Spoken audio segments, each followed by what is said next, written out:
That's how the Father's Spirit works in our hearts. He convicts us. We don't need scientific proof. No, that we don't need scientific evidence. We need conviction. That's what we need. Conviction. I am convicted that this King James Bible is the word of the Creator given to mankind to end up in the hands of the Hebrew people at the end of time, so that they might teach the earth what they have been created and ordained to teach the earth. I believe that. I am convicted. I don't need to prove to anyone my conviction. You don't need to prove to anyone your conviction once you are convicted. But you must make sure that your conviction is by the Spirit of your Father. How can you know it's not of Asatan? First off, you will know it's of conviction by the Father. First off, because your conviction will be in perfect harmony with the covenant. And I like to use this as an example. Woman works with man. Woman gets close to man. Man gets close to woman. Woman and man are married to other people, but they're close to each other, and there is an attraction. They both can feel it. They decide, they have to make a decision. They have to make a decision whether they will come together as they would with their own spouses, as they would come together sexually. They must make this decision or not. And one may say, I am convicted. I am in love. But that would go against the Father's command. Therefore, they would understand, if they were followers of the Most High, that this spirit that's moving them toward each other is of Asatan. It is not of the Father.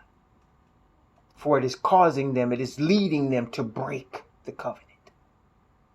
Y'all understand that? And as you can see, that's why today many people are ruled by emotions. They're ruled by how they feel, and Asatan knows very well how to manipulate a person's feelings. Ask any woman that's been played. You sisters know, if you've been played by a brother before, very good at manipulating your feelings, aren't they? And you don't wake up till it's too late, till you're hurt. So you can't always trust your feelings. I'm not saying your feelings are always lying to you. That's not true. But the Father's Spirit never lies to you. The Father's Spirit never leads you astray. And when you're getting convicted by His Spirit, it will be in harmony with the covenant. Number one, in harmony with the covenant. Number two, when you're convicted by the Father's Spirit, your first thought is the honor and glory of your Father. It is the honor and glory of your Creator. Therefore, you will not want to do anything at all that brings any reproach to your Creator.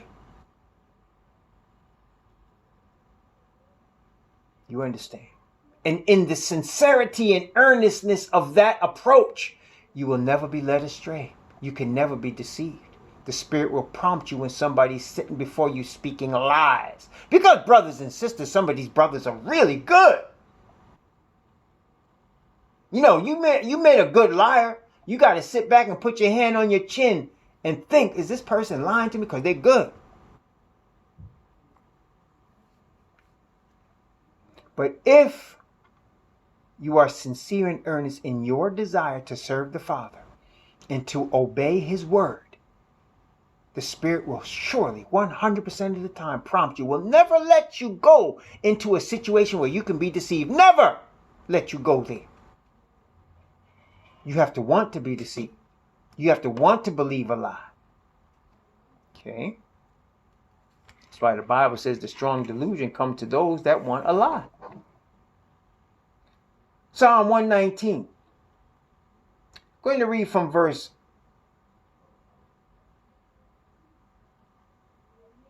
1. I'm going to read verse 1. I'm going to read from verse 133. From verse 133 down to verse 142. Psalm 119 from verse 133 down to verse 142. Notice what it says here. Order my steps in thy word, and let not any iniquity have dominion over me. Deliver me from the oppression of man, so will I keep thy precepts. Make thy face to shine upon thy servant, and teach me thy statutes. Rivers of waters run down mine eyes because they keep not thy law. Righteous art thou, O Yahweh, and upright are thy judgments. Thy testimonies that thou hast commanded are righteous and very faithful. My zeal hath consumed me because my enemies have forgotten thy words.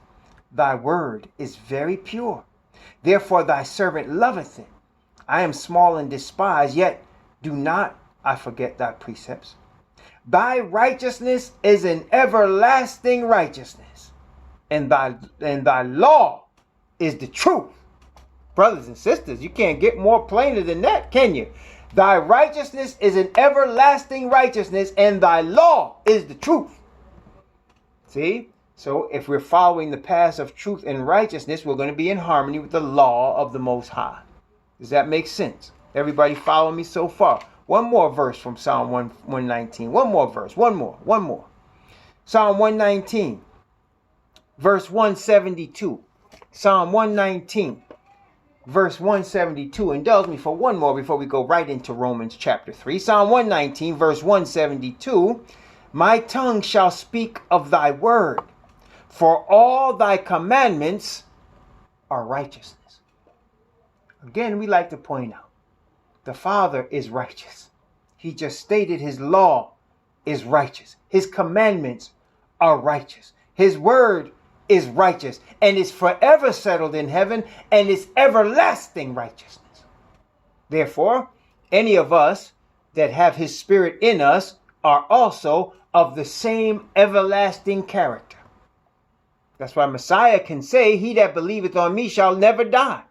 No, brothers and sisters, they might put us in graves and they might throw dirt on us, but the grave will not hold us. It did not hold the Messiah. And that's why Messiah paid the penalty of sin with death. He wanted us to understand, not only was he paying our sin with his own life, not only was that, he wanted us to understand that in trusting in him, that the Father has set forth as his representation of righteousness, by trusting in him, death will never hold you.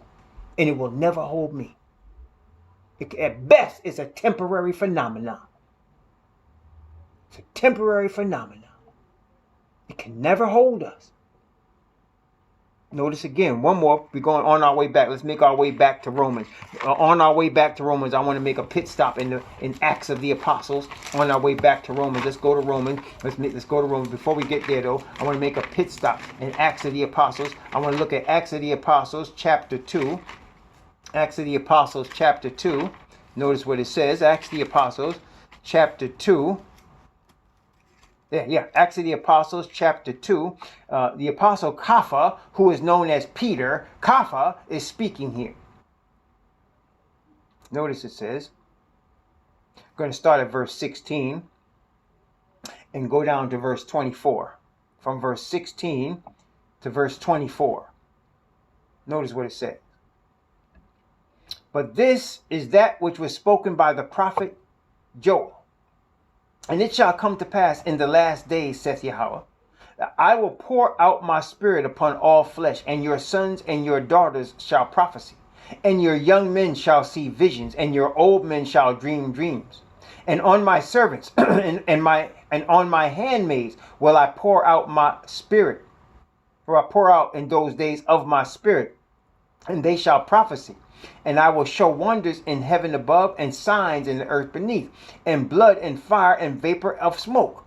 The earth shall be turned into darkness. The sun shall be turned into darkness, and the moon into blood, before that great and notable day of Yahweh come. And it shall come to pass that whosoever shall call on the name of Yahweh shall be saved.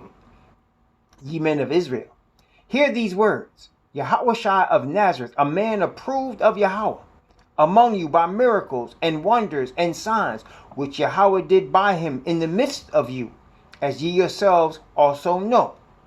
Him being delivered by determinate counsel and foreknowledge of Yahweh have ye have taken, and by wicked hands have crucified and slain, whom Yahweh hath raised up, having loosed the pains of death, because it was not possible that he should be holden of it.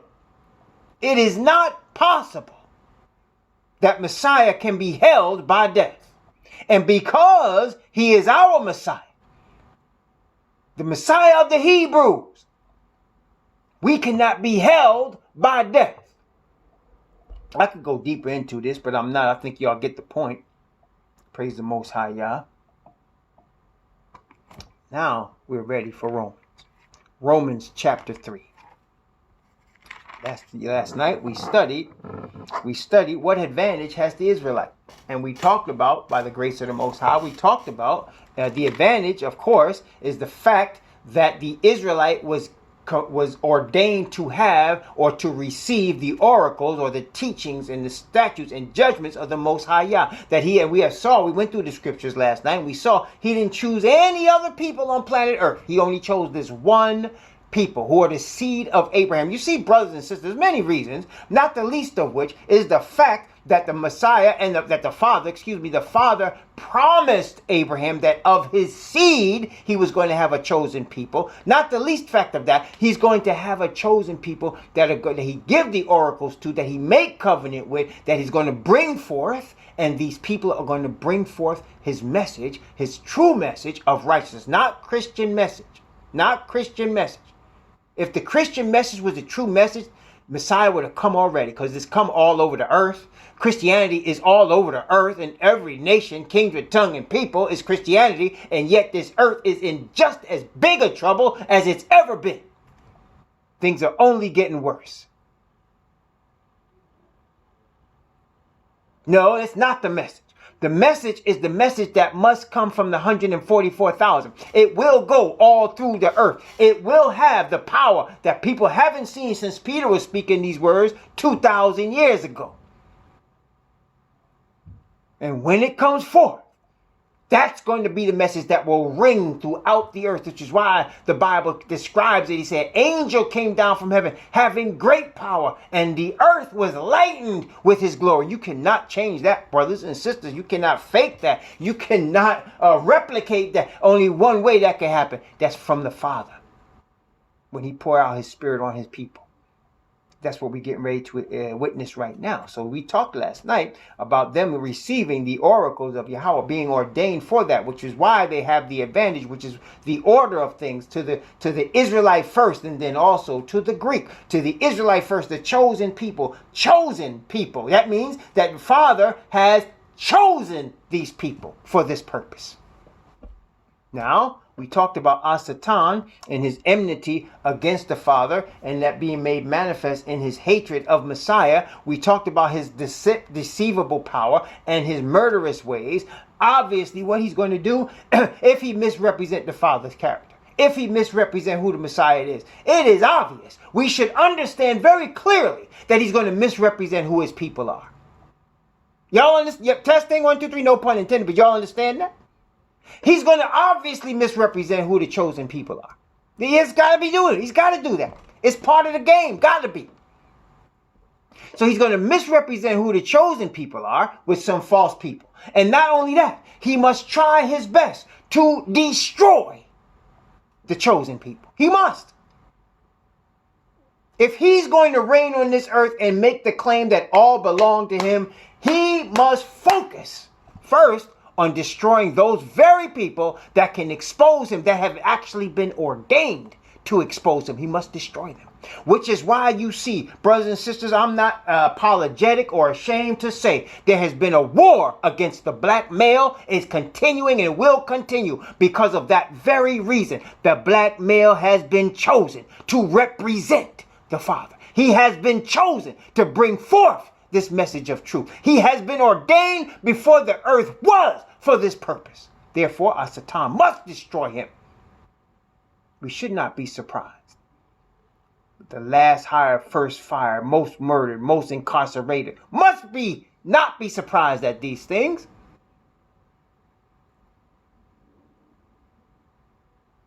And those that try to deny it, go ahead and deny it, because I'm not even talking to y'all.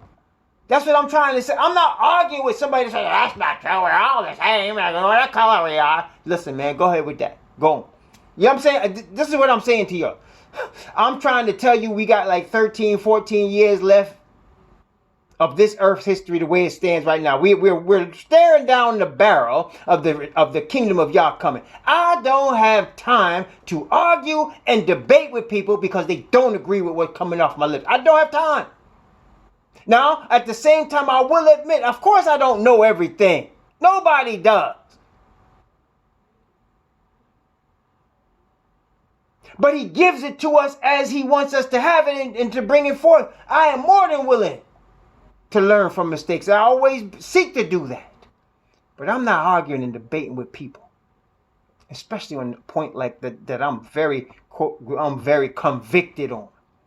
Convicted. People that want to deny and argue as to who the true Hebrews are, I don't have time for you. I don't. Time is too short. We don't have time to play games. I'm trying to receive this seal. And I'm trying to bring forth this word to those that also want to receive this seal. There's no Christian denomination on the earth that's going to cause a person to receive the seal. There is none. They all belong to Asatan. They all are offshoots of Rome. All Christianity is an offshoot of the Roman power. It is the man that stands in the temple thinking he's a god. It is the one that has been brought forth to bring deception to the earth. It is the one that worships the dragon and the beast, and the dragon that gives power to the beast. It is the beast, the Roman church, who is the head of all Christianity. No, we're not trying to have this. We're not trying to play around. We don't have time. This is a war. And brothers and sisters, I am convicted that people's lives, people's eternal destinies are at stake. This is a serious thing. It has nothing to do with money, has nothing to do with worldly fame, has nothing to do with 1 million subscribers, has nothing to do with any of that. We staring down the barrel of this thing right here, and we don't have time to play. We don't.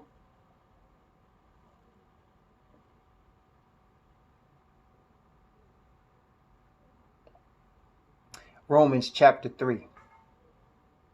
So, as we studied last night, the apostle pointed out, he made the case that both Jews or Israelites and Gentiles are all under the sin disease, and as a result we're under the penalty of death. All of us under the penalty of death. And let's start where we ended up with that last night, as we are going to continue that vein. Let's go from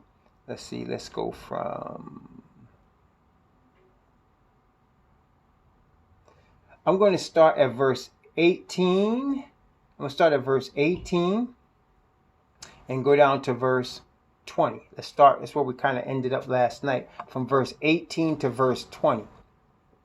There is no fear of Yahweh before their eyes. Now we know that what things soever the law saith, it saith to them who are under the law, that every mouth may be stopped, and all the world may become guilty before Yahweh. Therefore, by the deeds of the law there shall no flesh be justified in his sight, for by the law is the knowledge of sin. Therefore, by the deeds of the law there shall no flesh be justified or be cleared of guilt in his sight. For by the law is the knowledge of sin. So our obedience to Yah's law does not clear us from guilt, because that same law already condemned us, because it showed us we are sinners. Y'all understand that? So by obedience to the law of Yahweh, we are not declared innocent of all guilt, because that same law that we're seeking to be obedient to also condemns us and tells us that we are guilty and worthy of death.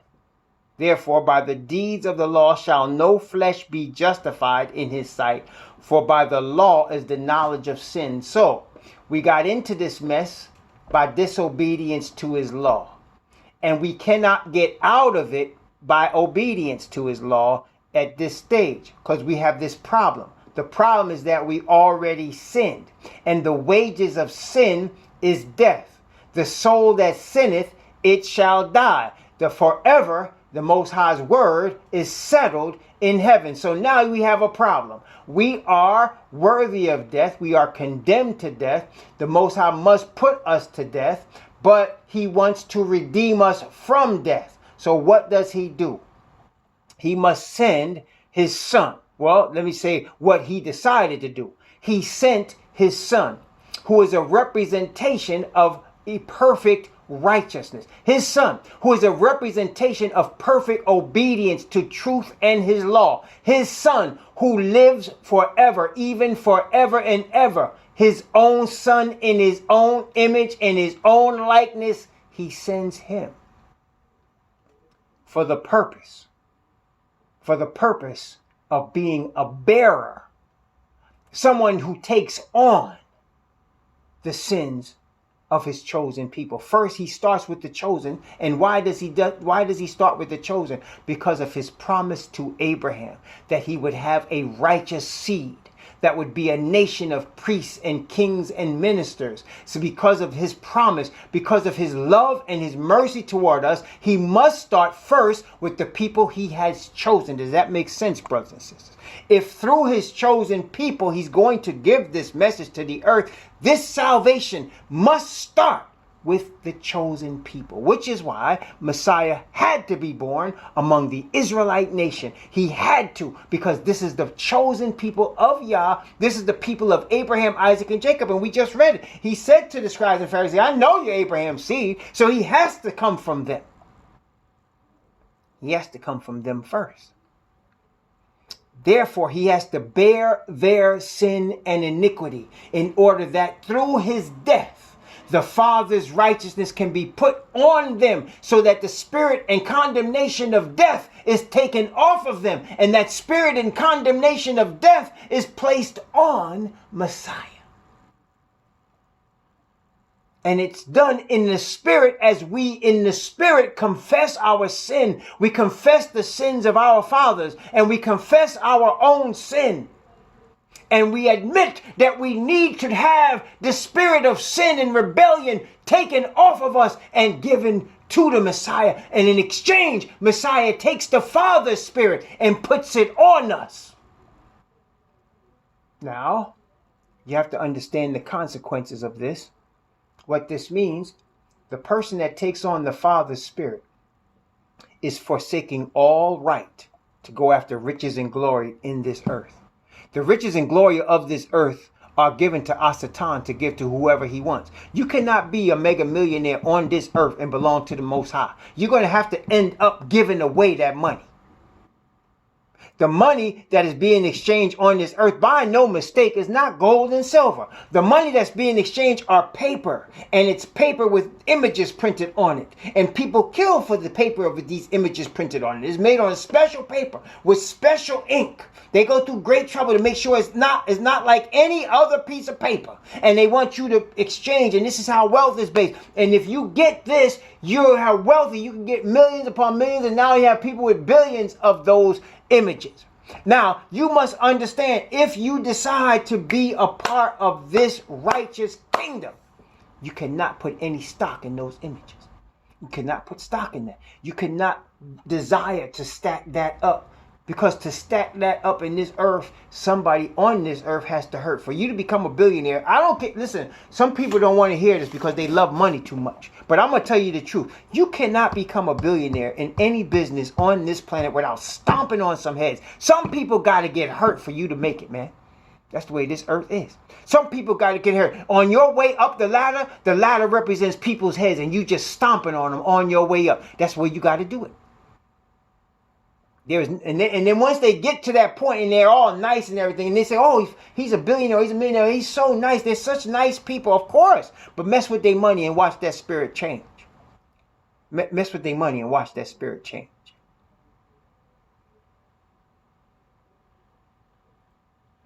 And that's why, brothers and sisters, I insist, I tell y'all often, when somebody's asking you for money, it's not because I'm not saying you should hold on to your money. It's not about that. But when somebody's asking you for it in a religious sense, you need to be very, careful. Brothers and sisters, the Levitical priesthood is not in existence today. The 12 tribes have been scattered. We are in our enemy's land. We are not in the kingdom. We are in our enemy's land, brothers and sisters. The 12 tribes have been scattered. So if you get offerings and you want to help somebody poor with your offerings, go right ahead. But there's no tithes except you can give somebody some food. And that's what the tithe was, food. Bring ye all the tithes into the storehouse so that it might be meat or food in my house. The house that he was talking about was not some church on the corner, so-and-so church, so-and-so Christian church. No, it was Solomon's temple. That was the house he was talking about. And Jerusalem was the place that people were supposed to go. So now they have perverted that so that people are trying to collect money from you in a religious sense. That's from, please support this ministry. We can get this worked out. Brothers and sisters,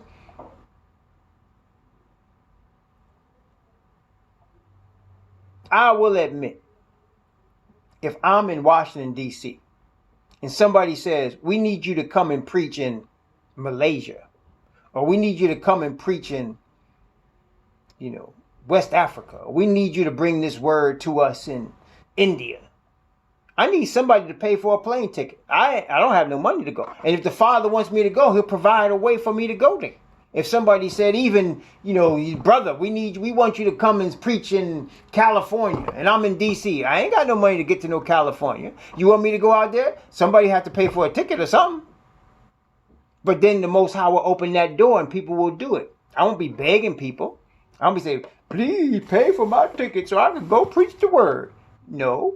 If it's the Father's will that I go. A few years ago, somebody was begging me to come to the Philippines. And I ain't have no money to go to the Philippines. I had no money to go there. And they didn't have no money to send for me. So guess what? Your brother wasn't called to go. That was their emotions wanting me to come, but the Most High did not ordain for me to go. Because if he did, I'd have gone. You're following what I'm saying? If he did, I'd have gone. Okay, and I wouldn't have to be asking people for money to go. He'd open the way. That's the way it works, brothers and sisters. He opened the way. So that case is simple. You're not asking for anything. The Most High will open the way. He opens doors that he wants us to walk through, and he closes doors he don't want us to walk through. And we have to accept when we see a door closed, guess what? The door is closed. Don't even bother knocking.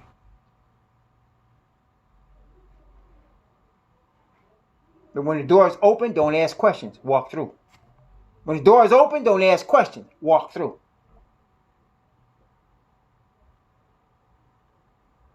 If the Father's leading you. You understand? But these brothers out here talking about having so-called quote-unquote ministries and always asking you dig in your pockets for money. Hey, right now, that's not the righteousness of the Father. Father don't need dead presidents for his ministry. You can't buy the Father's Spirit with money. The Father's Spirit can cause anything to happen anytime he wants it to happen. He can cause a man to speak in 100 different languages at one time if he wants to.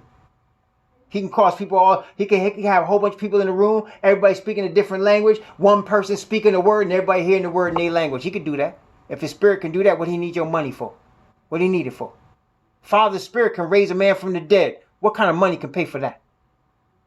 Father's Spirit can take a few loaves and fishes and feed thousands of people. What kind of money could pay for that?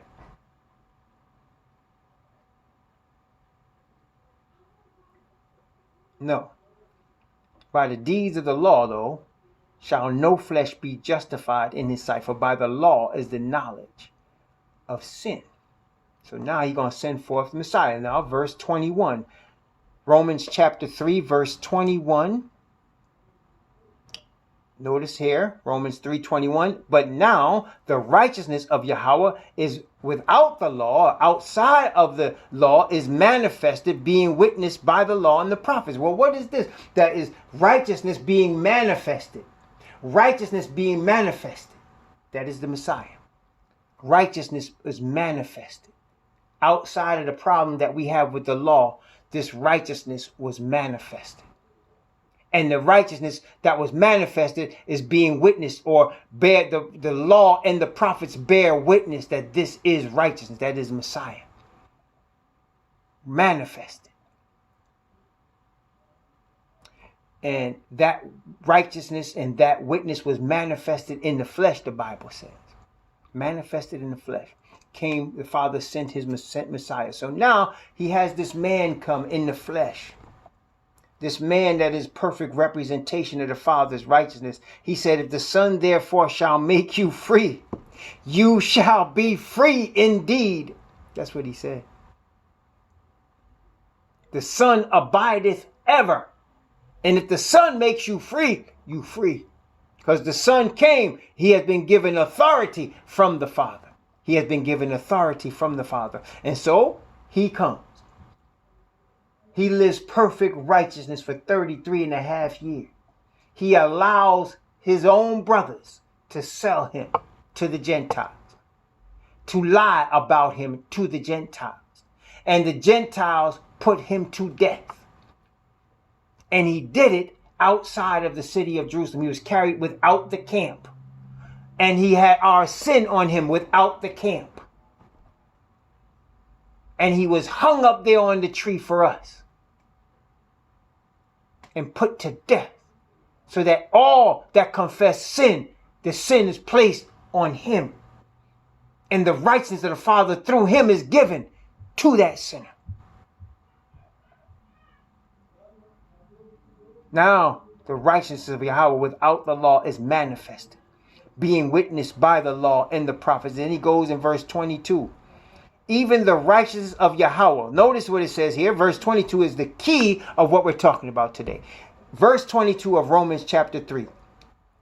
Even the righteousness of Yahweh, which is by faith of Yahawashi the Messiah, unto all and upon all them that believe, for there is no difference. The righteousness of the Father is manifest in the faith of Messiah. That means the faith of Messiah is the righteousness of the Father. Y'all got me? Testing 1, 2, 3. You see, brothers and sisters, the key to overcoming this thing is perfect righteousness. Perfect righteousness we need to overcome and be acceptable to the Father, because he made our father Adam in perfect righteousness. Therefore, he ain't receiving no shorts. He wants you to come to him in perfect righteousness. And he has made the way possible for you to do that. He ain't just leave it on your own, because if you without on our own, we just dead in lost. But he set up the way for us to walk through. He opened the door for us to walk through. He said, I have set before thee, you in Philadelphia, this is where we live, I have set before thee an open door, and no man can shut it.